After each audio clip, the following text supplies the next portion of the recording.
வணக்கம். இன்றைக்கி நவராத்திரியோட 2வது நாள். நாங்கள் இன்னொரு நாயன்மார் பற்றி கதை சொல்ல போகிறோம். இன்றைக்கி எந்த நாயன்மார் பற்றி கதை சொல்ல போகிறோம்ப்பா? இன்றைக்கி நமஸ்காரம், வணக்கம். இன்றைக்கி நம்ம அமர்நீதி நாயனார் அப்படின்னு ஒரு நாயன்மார் இருக்கார். அவரை பற்றி கதை சொல்லலாம்.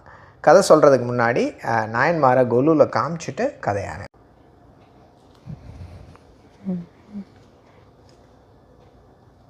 அமர்நீதி நாயனார். ஸோ குலுவில் அமர்நீதி நாயனாரை பார்த்தாச்சு. இன்றைக்கி அமர்நீதி நாயனாரை பற்றின கதையை நம்ம பார்க்க போகிறோம். அமர்நீதி நாயனார் சோழ நாட்டில் பழையாறைன்ற ஒரு கிராமத்தை சேர்ந்தவர். ஓகே, அங்கே அவர் வணிகத் தொழில், அதாவது he was a trader basically. So பட்டு துணி வாங்கிறது, அப்புறம் விற்கிறது, அப்புறம் ஜெம்ஸ், காஸ்ட்லி ஜெம்ஸ்லாம் வாங்கி விற்கிறது, இந்த மாதிரி நிறைய ட்ரேடிங் பண்ணிட்டு இருந்தார். ட்ரேடிங்கில் அவர் ரொம்ப ஷார்ப் அண்ட் அவர் செல்வச் செழிப்போடு இருந்தார். விச் மீன்ஸ் அவர் ஃபினான்ஷியலி நல்லா வெல் ஆஃபாக இருந்தார். இப்போ இவருக்கு சின்ன வயசுலேருந்தே நல்ல சிவபக்தி உண்டு. இவருக்கு பக்கத்தில் திருநல்லூர் அப்படின்ற ஒரு ஊர் இருக்குது. அந்த திருநல்லூரில் இருக்கிற சிவக்ஷேத்திரம் மேலே இவருக்கு ரொம்ப அபிப்பிராயம், பயங்கர பக்தி. என்ன ஃபங்க்ஷன்னாலும் அந்த திருநல்லூருக்கு அவர் போயிடுவார். ஒரு வாரத்துக்கு பல நாள் திருநல்லூர் போயிட்டு வந்துடுவார். ஏன்னா அங்கே அவருக்கு என்னமோ அந்த திருநல்லூர் சிவன் மேலே அப்படி ஒரு அலாதி பிரியம். ஸோ இவர் இவரோட கைங்கரியம் என்ன அப்படின்னா, சிவனடியார்களுக்கு கௌபீனம், கோமணம், அதாவது அண்டர்வேர்ன்னு சொல்கிறோம் இல்லையா, அந்த அண்டர்வேரை முன்னாடி கௌபீனம்னு சொல்லுவோம் தமிழில், பியூர் தமிழில். அப்புறம் கோமணம்னு கொலோக்கியல் தமிழில் சொல்கிறது. ஸோ இந்த கோமணம் கொடுக்கறது, அப்புறம் கீழாடை அதாவது வேஷ்டி கொடுக்கறது, அப்புறம் கந்தை அப்படின்னு சொல்லிட்டு இந்த இடுப்பில் கட்டிக்கிற அந்த துண்டு கொடுக்கறது. ஸோ இதெல்லாம் வர சிவனடியார்களுக்கு கொடுத்து அவளுக்கு அன்னம் பாலிச்சு சாதமும் போட்டு இதை அனுப்புறது இவளோட கடமையாக வச்சுட்டுருக்கார். இவரோட சிவ கைங்கரியமாக வச்சுட்டுருக்கார். ஒரு நாள் நல்ல செல்வச் செழிப்பு வந்துடுது, எல்லாம் வந்துடுது. திருநல்லூருக்கு ஒரேடிக்கே அவர் பழையாறையிலேருந்து இடம்பெயர்ந்து ட்ரான்ஸ்ஃபர் ஆகி போகிற மாதிரி போயிடுறார்.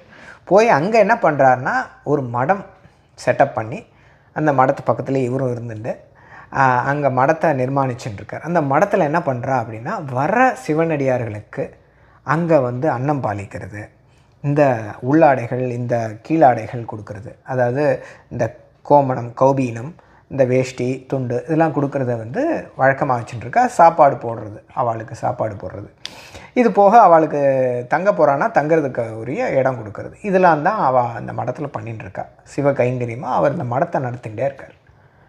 ஓகே, சம்பாதிச்ச காசை எப்படி உபயோகம் பண்ணுறாருன்னு பாருங்கள். ஒரு பெரிய விஷயம், இதை கற்றுக்க வேண்டிய விஷயம் அது.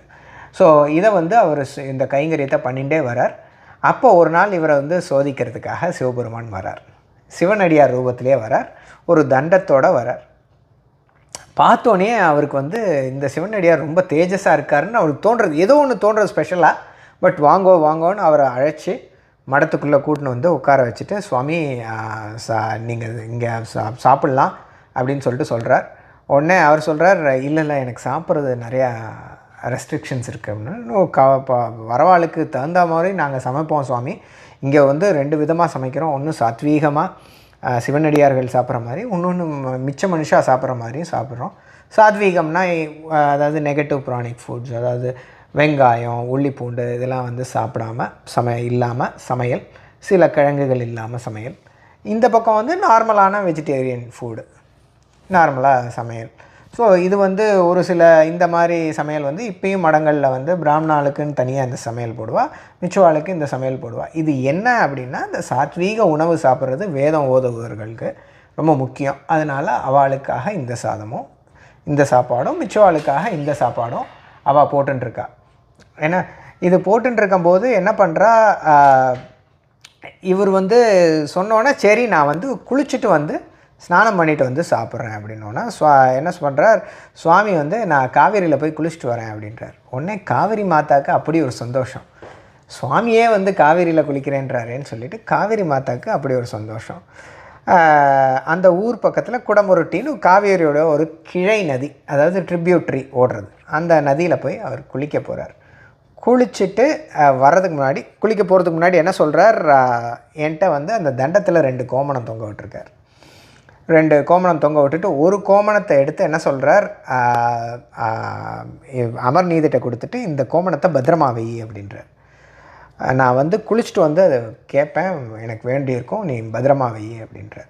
சரின்னு சொல்லிவிட்டு அமர்நீதி என்ன பண்ணுறார், மெனக்கெட்டு சொல்லியிருக்காரேன்னு சொல்லிட்டு அதை கொண்டு போய் அவரோட பேழைனா ஒரு பெட்டின்னு வச்சுக்கோயேன், ஒரு சேஃப்னு வச்சுக்கோயேன், அந்த தங்க பேழையில் கொண்டு போய் அதை வைக்கிறார். வச்சு அதை லாக்லாம் பண்ணி சாவியை வச்சுன்றார். சுவாமி கிளம்பி குளிக்க போகிறார். போயிட்டு ஸ்நானம் பண்ணிவிட்டு வரும்போது அந்த ஒரு கௌபீனத்தை எடுத்துன்னு போயிருக்கார், ஒரு கௌபீனத்தை கொடுத்துட்டார்.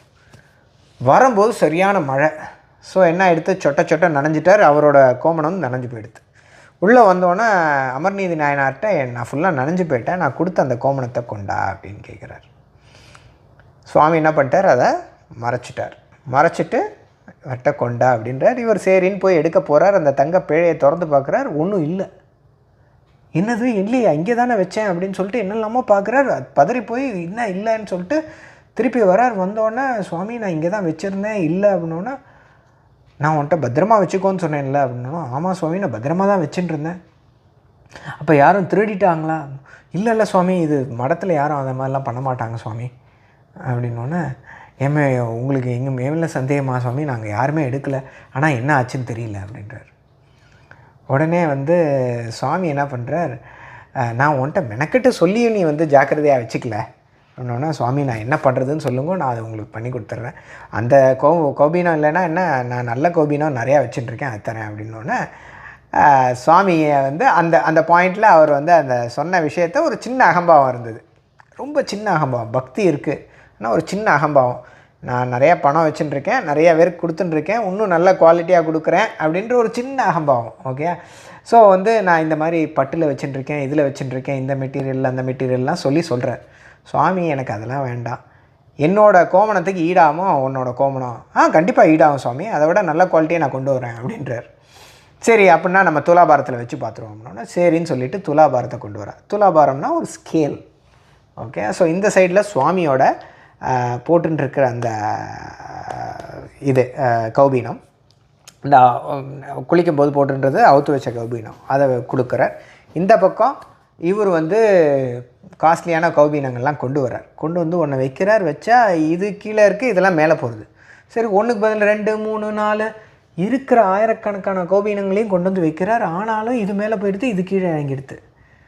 என்ன பண்ணுறதுனே அவருக்கு தெரியல. சரின்னு சுவாமி நான் வந்து கௌபீனங்களால் பண்ண முடியல, துணியால் சொல்ல முடியல, நான் என் செல்வத்தை வைக்கிறேன்னு சொல்லிட்டு அவரோட தங்க காசு வெள்ளிக்காசு எல்லாத்தையும் கொண்டு வந்து வைக்கிறேன். அப்படியும் இது இறங்கிடுறது, இது மேலே போயிடுறது. தங்க பெட்டிகள், தங்க விஷயங்கள் எல்லாம், ஜுவல்ஸ் எல்லாத்தையும் கொண்டு போய் வச்சாலும் ஒன்றும் பண்ணல. சரி என்ன பண்ணுறதுன்னு தெரில. தன்னோட மனைவி மக்களை, தன்னோட குழந்தைங்கள, தன்னோட ஒய்ஃபை ஏற்றுறார். அதில் அவளை ஸ்லேவாக கொடுக்குறேன்ற அளவுக்கு. ஆனாலும் இது மேலே போயிடுத்து, இது இறங்கிடுது. என்ன பண்ணுறதுனே தெரியல. அப்போ தான் அவருக்கு தோன்றுறது, நம்ம வந்து ஒரு சின்ன அகம்பாவத்தில் பேசிட்டோம் அப்படின்றது அவருக்கு தோன்றுறது. அப்புறம் என்ன பண்ணுறாரு, சுவாமியே என்னை மன்னிச்சுக்கோன்னு மனசுக்குள்ளே சிவபெருமானை வேண்டுறார். சுவாமியே இந்த மாதிரி ஒரு தருணத்தில் நான் மாட்டின்ட்டேன், என்னை தயவு செஞ்சு நீ தான் காப்பாற்றணும், என்னோடய பக்தி உண்மையானது, என்னோட சிவ கைங்கரியம் உண்மையானது அப்படின்னா நீ வந்து எனக்கு உதவி பண்ண சுவாமி அப்படின்னு சொல்லிட்டு இவரே போய் அந்த துலாபாரத்தில் ஏறுறார். ஏறினோன்னு என்ன ஆகுது, டக்குன்னு 2 ஈக்குவல் ஆகிடுறது. சுவாமியோட கௌபீனமும் அமர்நீதி நாயனாரும் ஈக்குவல் ஆகிடுறது. அந்தளவுக்கு அமர்நீதி நாயனார் ரொம்ப சிறப்பானவர். ஓகே, அப்படின்னு கண்ணை திறந்து பார்க்குறார். அங்கே இருந்த சுவாமியும் சுவாமி தண்டத்தோட சிவனடியாரை காணோம். டக்குன்னு பார்த்தா அங்கே சிவபெருமான் அவருக்கு ரிஷபாரூடனா அம்பாளோட காட்சி கொடுத்து, அமர்நீதி உன்னோட சிவ கைங்கரியம் இந்த உலகத்துக்கு தெரியணுமப்பா, அதுக்கு தான் இது பண்ணேன், அது போக உன்கிட்ட இருந்து அந்த சின்ன அகம்பாவத்தை விளக்கணும் அப்படின்றதுக்காக தான் இந்த நாடகம். நீ அதை வந்து அருமையாக பண்ணி உன்னோட கைங்கரியத்தை நீ கண்டினியூ பண்ணிகிட்டே இருந்தது ரொம்ப சந்தோஷம். அண்ட் பக்தியில் அகம்பாவம் இருக்கக்கூடாது அப்படின்றதுக்கு தான் இந்த நாயன்மாரோட கதை. உனக்கு இன்னிலிருந்து நாயன்மார் பதவி கொடுக்கப்படும், இனிமேல் நீ அமர்நீதி நாயனார் அப்படின்னு குறிப்பிடப்படுவாய் அப்படின்னு சொல்லிவிட்டு, நீ இருந்து உன்னோட சிவகைங்கரியங்களை முடிச்சுட்டு உனக்கு சிவபதவி கிடைக்கும் காலம் போது நீ சிவபதவி அடைஞ்சு என்னோட கைலாயத்துக்கு வந்துடுவ, உனக்கு சிவபதவி கிடச்சிரும், உனக்கு மோட்சம் கிட்டியாச்சு அப்படின்னு சொல்லிட்டு சுவாமி சொல்லிடுறார். இதை உணர்ந்த அமர்நீதி அப்படியே ரொம்ப சந்தோஷப்பட்டு சுவாமியை வணங்கிட்டு அங்கே இருக்கிறவாள்லாம் அப்போ தான் அமர்நீதி நாயனாரோட பெருமையை வந்து தெரிஞ்சுக்க ஆரம்பிக்கிறார். சுவாமியே வந்து அவருக்கு நாயன்மார் பதவி கொடுத்தோன்னு. இந்த கதையிலேருந்து என்ன முக்கியமான விஷயம் தெரிஞ்சுக்கணும் அப்படின்னா, பக்தியில் வந்து அகம்பாவம் இருக்கக்கூடாது. ஓகே, அது ரொம்ப முக்கியம். நான் வந்து இப்படி பண்ணுவேன், நான் அப்படி பண்ணுவேன், அந்த நான்றது பக்தியில் வரக்கூடாது. நம்மளை கம்ப்ளீட்டாக சுவாமிகிட்ட சரண்டர் பண்ணிவிட்டு நம்ம சுவாமியை வேண்டிக்கணும். நான் பண்ணுற பூஜை சிறந்தது, நீ பண்ணுறது கம்மி, அதெல்லாம் கிடையாது. நம்ம ஒருத்தர் நம்மளோட பக்தியை எப்படி சுவாமிக்கு தெரிவிக்கணுமோ அதை தெரிவிச்சுட்டு இருக்கணும். அதை கண்டினியூஸாக பண்ணிகிட்டு இருக்கணும். ஓகே, அதான் ரொம்ப முக்கியமான விஷயம். ஒன்ஸ் அகெயின் இந்த கதையிலேருந்து என்ன தெரிஞ்சுக்கிறோம்? பக்தியில் அகம்பாவம் இருக்கக்கூடாது. அருமையான கதை, அமர்நீதி நாயன்மார் கதை. பிடிச்சிருந்ததா? யா, நன்றி. நன்றி.